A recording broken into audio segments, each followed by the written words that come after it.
Ukraine पर हमले की रूस की तैयारी की बड़ी गवाही दे रही हैं वो सैटेलाइट तस्वीरें जो सामने आई हैं, जिसमें यूक्रेन बॉर्डर के पास हमले के लिए रूस की बड़ी तैयारी नजर आ रही है। ये तस्वीरें बेलारूस की हैं और यूक्रेन बॉर्डर के करीब 15 से 20 किलोमीटर ही दूर की ये तस्वीरें आप इस वक्त देख रहे हैं। इन तस्वीरों में एक साथ कई लड़ाकू विमान, helicopters, S-400 defence system, drone unit देखे जा सकते हैं। साथ ही अलग अलग एयरबेस पर रूस ने हमले के लिए बड़ी संख्या में हेलीकॉप्टर्स की तैनाती की है। इसके अलावा फील्ड अस्पताल, सैनिकों के टेंट, तोपे भी इन सैटेलाइट तस्वीरों में नजर आ रहे हैं। तो यूक्रेन की सीमा पर यह किस तरह की तैयारी रूस ने की है, वो भी इतने बड़े स्तर पर ये सैटेलाइट तस्वीरें उसी बात की गवाही देती हुई। तो रूस की ओर से दावा तो यह किया जा रहा है कि यूक्रेन की सीमा से सेना की वापसी हो रही है, सैनिकों की संख्या घटा दी गई है, लेकिन ये सैटेलाइट तस्वीरें कुछ और ही कहानी बयां कर रही हैं। 60 रूसी हेलीकॉप्टर एक साथ इन तस्वीरों में नजर आ रहे हैं। फील्ड अस्पताल, कहीं तोपे, कहीं आप ये देख रहे हैं ये रूसी टेंट, फील्ड अस्पताल। तो तैयारी जो है वो बहुत ही बड़े स्तर पर की गई है और रूस की ओर से हालांकि जो दावे किए जा रहे हैं लगातार उनको झूठा बताया जा रहा है अमेरिका की ओर से कि ऐसी कोई सैनिकों की तैनाती में कमी नहीं आई है। उनकी जो खुफिया रिपोर्ट है उसके मुताबिक कभी भी रूस यूक्रेन पर हमला कर सकता है। और इस बीच आपको बता दें, यूक्रेन रूस तनाव के बीच जर्मनी के राष्ट्रपति ने लातविया की यात्रा की। जर्मनी ने बाल्टिक में सैनिकों की संख्या में वृद्धि की है, ये जानकारी मिल रही है। जर्मनी के राष्ट्रपति स्टाइनमायर ने लातविया की यात्रा की है। जर्मनी ने बाल्टिक में सैनिकों की संख्या में वृद्धि की है और जर्मनी की ओर से पहले भी यह स्टेटमेंट आया था कि जिस तरह की तैयारी यूक्रेन की ओर से की जा रही है, युद्ध के हालात पैदा किए जा रहे हैं, पूरी दुनिया को, पूरे यूरोप को खतरे में डालने का काम रूस कर रहा है। तो जर्मनी का जो रुख है इस पूरे मामले को लेकर वो भी हमने देखा और जर्मनी के जो चांसलर हैं शोल्ज, वो भी गए थे वहां पर। उन्होंने पहले यूक्रेन के राष्ट्रपति से वहां पर मुलाकात की थी, उसके बाद वो रूस भी गए और वहां भी राष्ट्रपति से उन्होंने मुलाकात की थी।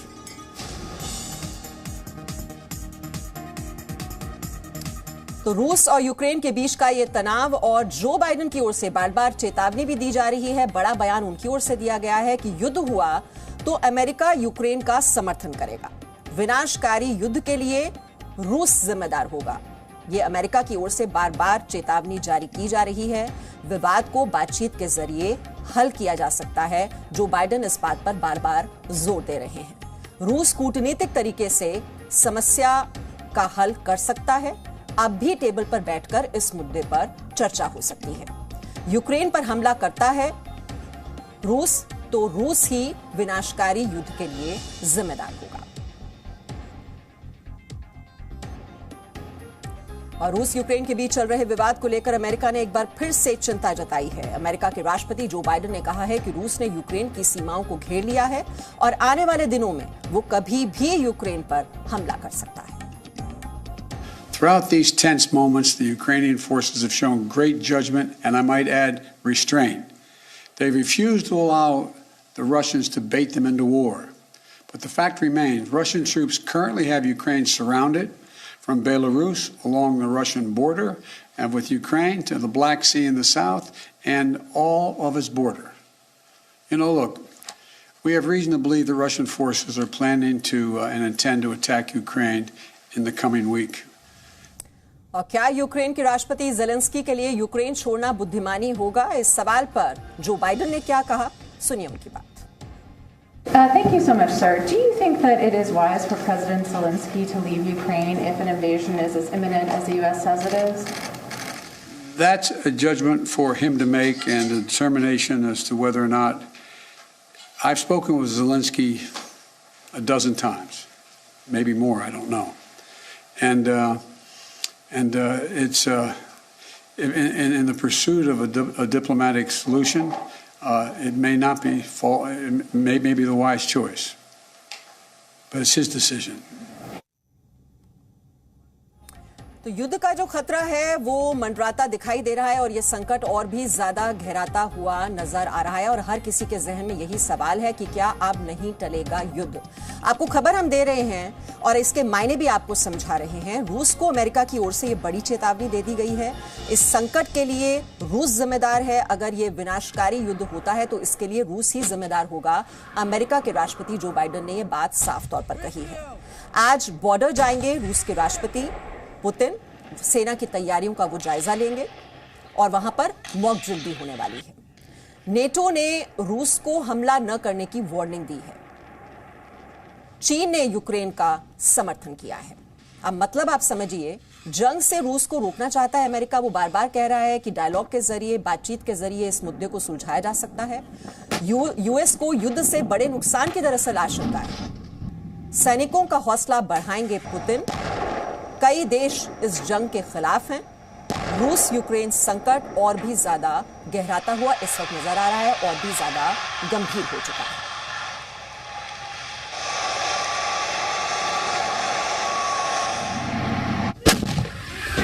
युद्ध को लेकर संशय के बादल इस वक्त नजर आ रहे हैं। अब क्या नहीं टलेगा युद्ध?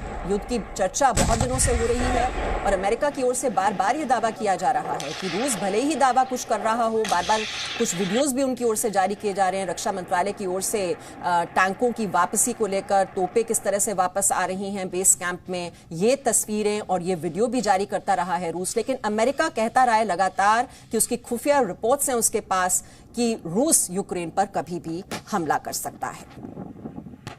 और इस वक्त चर्चा करने के लिए हमारे साथ दो मेहमान मौजूद हैं। मेजर जनरल एसपी सिन्हा हमारे साथ हैं, रक्षा विशेषज्ञ, और विदेश मामलों के जानकार रॉबिंदर सचदेव भी हमारे साथ जुड़े हुए हैं। रॉबिंदर सचदेव, मैं आपसे शुरुआत कर रही हूं।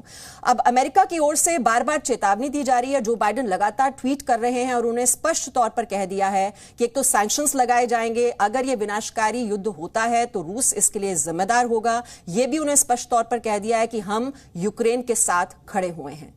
चेतावनी तो बार बार दी जा रही है, लेकिन रूस पर इसका कोई असर भी हो रहा है? नहीं, कुछ ना कुछ तो असर हो रहा है।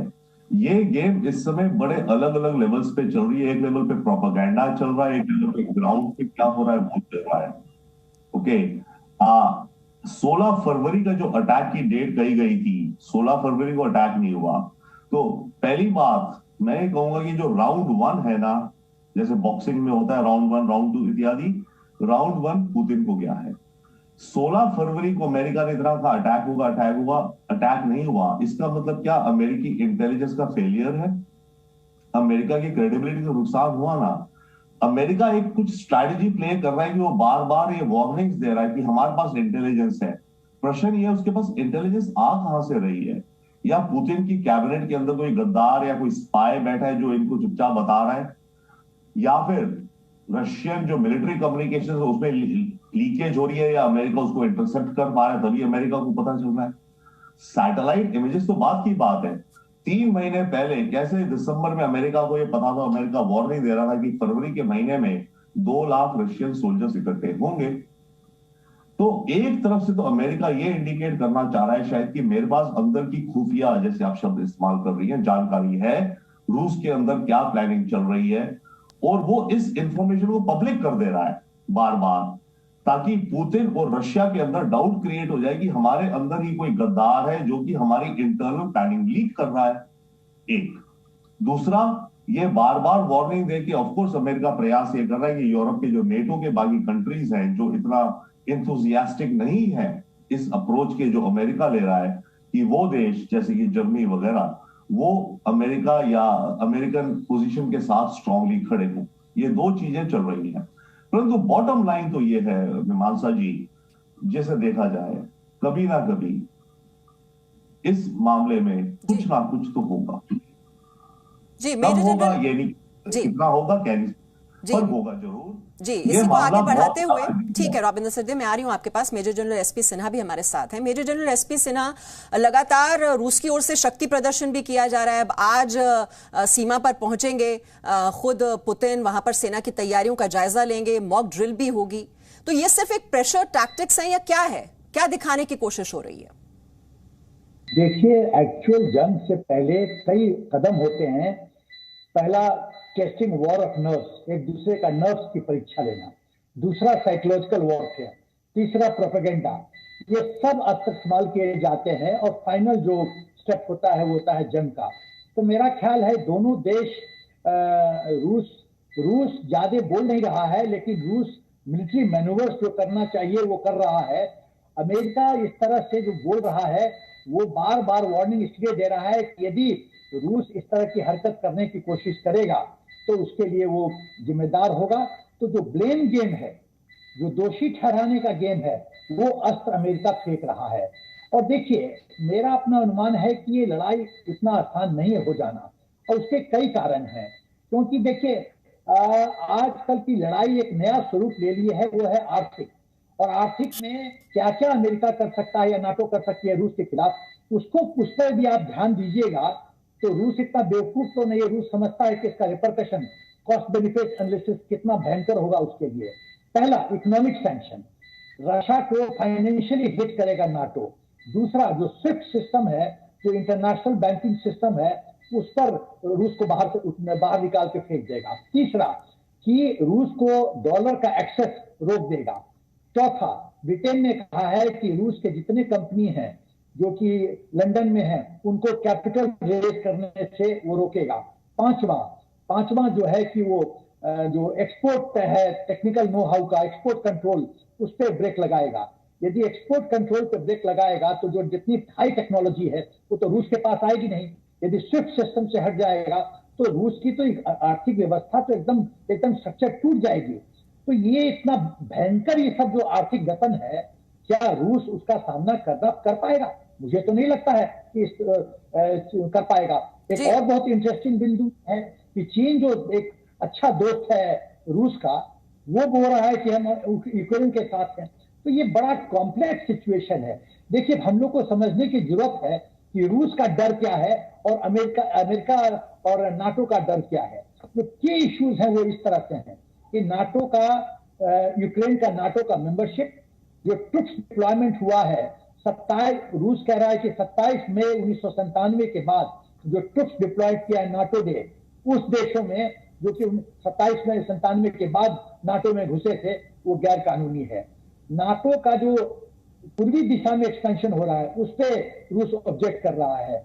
और ये जो पांचवी बात है कि रूस कह रहा है कि जिस तरह से नाटो ने मिलिट्री ट्रेनिंग सेंटर्स यूक्रेन में बनाया है, वो राष्ट्रीय जो संधि अभी तक हुई थी उसका उल्लंघन है।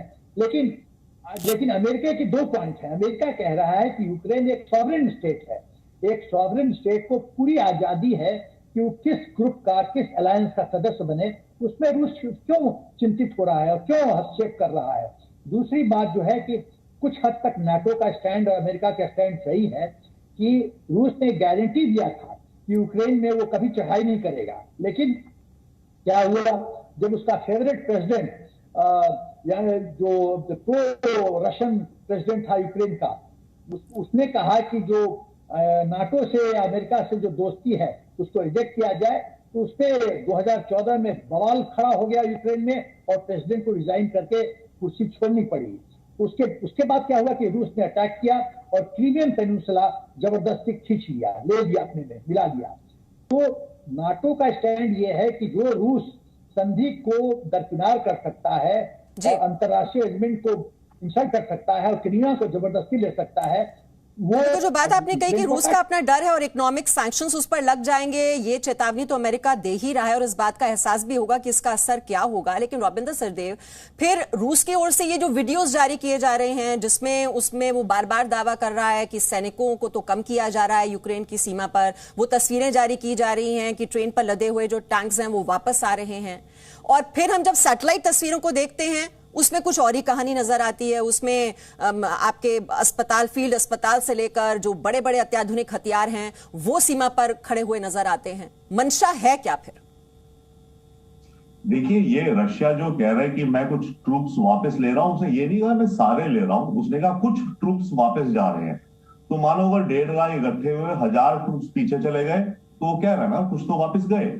बॉटम पर वहां भरे हैं पूरा। बॉटम लाइन ये है, ये अमेरिकन फॉरेन पॉलिसी की एक्सपेंशनिज्म है। हम चाइना को एक्सपेंशनिस्ट कहते हैं ना, विस्तारवादी, साउथ चाइना जी में फैल रहा है। अमेरिका और नेटो कर क्या रहे हैं? इन्हें 97 के बाद क्या जरूरत थी कि पूर्वी सोवियत रिपब्लिक्स को और नई कंट्रीज को मिलिट्री अलायंस में जोड़ो? भाई जो खतरा था जिस लिए नेटो बना था वो तो सोवियत यूनियन था ना। सोवियत यूनियन तो पिघल गया एक तरह से, राइट? तो इस समय क्या हो गया है, रशिया ने रेड लाइन ड्रॉ कर ली है कि मेरे को अपनी देश की बॉर्डर पर यूक्रेन पे अमेरिकी मिसाइल्स, मिलिट्री अलायंस नहीं चाहिए, क्योंकि ये मेरा सुप्रीम इंटरेस्ट है। आप मुझे 1 मिनट, आधा मिनट दें, मैं बताता हूं। ये सेम कहानी अगर आप सोचिए, नेपाल है, नेपाल और चाइना का मिलिट्री संधि हो जाए, मिलिट्री पार्टनरशिप हो जाए, और कल को चाइनीज मिसाइल्स, चाइनीज आर्मी के बेसिस नेपाल पे लग जाए, क्या ये भारत को गवारा होगा? क्या हम इसे एक्सेप्ट करेंगे? हम तो पूरा प्रयास करेंगे ना नेपाल में प्रेशर डाल के कि नहीं, ये नहीं होना चाहिए। यस और नो? ओके। सेम हाल है रशिया का। रशिया कह रहा है कि नेटो की आपने इतनी एक्सपेंशन कर ली है, अब आप आके यूक्रेन पे भी आ रहे हो और आप मेरी सुप्रीम इंटरेस्ट को थ्रेटन कर रहे हो। तो बॉटम लाइन मैं समझता हूं और हम सब समझते हैं, सभी समझ रहे हैं कि अगर कुछ भी युद्ध हुआ, दो चीजें हैं। पहली बात तो वो केवल रशिया यूक्रेन के बीच में होगा, पहला स्टेप। यूक्रेन मारा जाएगा या यूक्रेन में ज्यादा नुकसान होगा, रशिया में भी नुकसान होगा। उसके बाद इकोनॉमिक सैंक्शंस लगेंगे रशिया पे, जो कि बड़ी भयानक हो सकती है। डॉलर से उसको हटा दिया, नेटवर्क से हटवा दिया, गैस नहीं खरीदी, इत्यादि। जी, ये रविंद्र सत्य जो आप बता रहे हैं कि नेटो के एक्सपेंशन से दरअसल डरा हुआ है और उसका सुप्रीम इंटरेस्ट यहीं पर है और इसीलिए रोकने की कोशिश है। मैं इस पॉइंट पर और हम इलैबोरेशन से आपसे समझने की कोशिश करेंगे, लेकिन जो बड़ी खबर इस वक्त मिल रही है, यूक्रेन का रूस पर बड़ा आरोप, पूर्वी यूक्रेन में उकसाने की कोशिश कर रहा है रूस। शांति की अपनी नीति पर कायम है यूक्रेन, तो पूर्वी यूक्रेन में उकसाने की कोशिश कर रहा है रूस, ये आरोप लगाया है यूक्रेन ने रूस पर। मेजर जनरल एसपी सिन्हा, इसी पर कमेंट, क्योंकि पूर्वी यूक्रेन में हम देख रहे हैं कि स्कूल में धमाका हुआ, एक गैस पाइपलाइन को निशाना वहां पर बनाया गया और यूक्रेन लगातार ये बात कह रहा है कि ये दरअसल रूसी समर्थित जो अलगाववादी हैं वो इसको बढ़ावा दे रहे हैं, वो हैं इसके पीछे। एकदम, यूक्रेन ने कहा है कि रूस ने जो ईस्टर्न यूक्रेन में, पूर्वी यूक्रेन में जो अलगाववादी लोग हैं, जो हैं तत्व, उनको रूस मदद कर रहा है, ट्रुप से मदद कर रहा है, वेपन्स दे रहा है, और जिसके फलस्वरूप 14,000 यूक्रेनी लोगों की मौत हुई है। तो सवाल यह है कि रूस एक दूसरे इंडिपेंडेंट कंट्री में इस तरह से इंटरफेयर उनके इंटरनल सिचुएशन में क्यों कर रहा है? देखिए, मैं ये कहना चाहता हूं कि पूरा जो मामला है, इशू है, वो है नियत का और विश्वासहीनता का। नाटो सोच रहा है कि यदि यूक्रेन चला गया तो रूस का वेस्टवर्ड मूवमेंट आसान हो जाएगा और पूरे यूरोपियन यूनियन के जो सिक्योरिटी स्ट्रक्चर है, आर्किटेक्चर है, वो बुरी तरह से प्रभावित होगा। और रूस समझ रहा है कि यदि यूक्रेन नाटो का मेंबर बन जाता है तो आर्टिकल 5 जो है नाटो का जो क्लॉज, जो एग्रीमेंट है, उसके तहत यदि यूक्रेन पे रूस अटैक करता है तो ये अटैक नाटो के हर एक देश पे माना जाएगा। तो ये तो रूस भूल जाए, भविष्य में कभी भी यूक्रेन को अपने नहीं मिला सकता है। दूसरी बात है कि यदि यूक्रेन नाटो का सदस्य बन जाता है तो रूस का जो वीटो पावर का जो शक्ति है यूनाइटेड नेशंस में, वो खत्म हो जाएगा। ठीक है, तो रूस इस बात से ठीक है। ठीक है, मैं एक आखिरी कमेंट मुझे वाइंड अप करना है। रविंद्र सचदेव, क्या रूस यूक्रेन पर हमले के लिए बहाने ये तलाश रहा है? ये बहाने तो दोनों तलाश रहे हैं। अमेरिका बहाने तलाश रहा है, प्रोपेगेंडा कर रहा है रशिया को दबाने का। ये गेम रशिया और अमेरिका के बीच में है। अमेरिका रूस को दबाना चाह रहा है, क्लियर कट, सिंपल बात है, घेर लिया चारों तरफ से। रशिया अल्टीमेटली डिसाइड करा, इकोनॉमिक आप कह रहे हो ना, खर्चा बढ़ेगा, पुतिन ये डिसाइड करेगा अगर कोई एक्शन किया कि बॉटम लाइन मेरे लिए अपने नेशनल सुप्रीम इंटरेस्ट ज्यादा इंपॉर्टेंट है या कि जो इकोनॉमिक नुकसान होगा। हो सकता है जब वो बैलेंस पे आ जाए, पुतिन सोचे, रशिया सोचे हमारा नेशनल इंटरेस्ट, हमारी सॉवरेनिटी ज्यादा इंपॉर्टेंट है निस्बत कि हम 10 साल घास फूस खा लेंगे, सैंक्शंस लगा दो। ये तो खुलेआम रशिया को थ्रेटन कर रहे हैं। ऑनेस्टली ये रियलिटी है आज की तारीख में कि यूक्रेन की क्या जरूरत थी कि नेटो को एक्सपैंड करने की। अब बात यह कि अमेरिका कहते हैं कि सॉवरेन देश को अपना हक होना चाहिए। अरे यार, ये तो हर जगह दुनिया में देखिए, मोरालिटी सब ज्ञान देते हैं, अमेरिका हमेशा ज्ञान देता है, रशिया ज्ञान देता है, हम भी ज्ञान देते हैं, पर रियलिटी जो होती है फॉरेन पॉलिसी की, वो आपके अपने देश के इंटरेस्ट पे चलती है। ज्ञान तो हम भी किसी को दे रहे हैं, नेपाल को बोलेंगे, नेपाल तो सॉवरेन नेशन है, उसको खुद देखना चाहिए, श्रीलंका का अपना इंटरेस्ट देखना चाहिए। हम क्यों श्रीलंका के बारे में बात करते हैं, मालदीव्स में, चाइना ही, ओके? हर देश अपने इंटरेस्ट में काम करता है, ये मॉरल प्रिंसिपल सबके बिल्कुल अपने इंटरेस्ट जो हैं वो प्राइमरी हैं, और ये पार्ट असल दिखाई दे रही है नेटो और रूस के बीच, और युद्ध का जो संकट है वो गहराता हुआ नजर आ रहा है। लगातार इस पर हमारी नजर रहेगी, अपडेट्स हम दर्शकों को पहुंचाते रहेंगे। बहुत बहुत शुक्रिया मेजर जनरल एसपी सिन्हा और रविंद्र सचदेव हमारे साथ जुड़ने के लिए, जानकारी देने के लिए। Presenting B News app, available on Google Play and App Store. Download it now.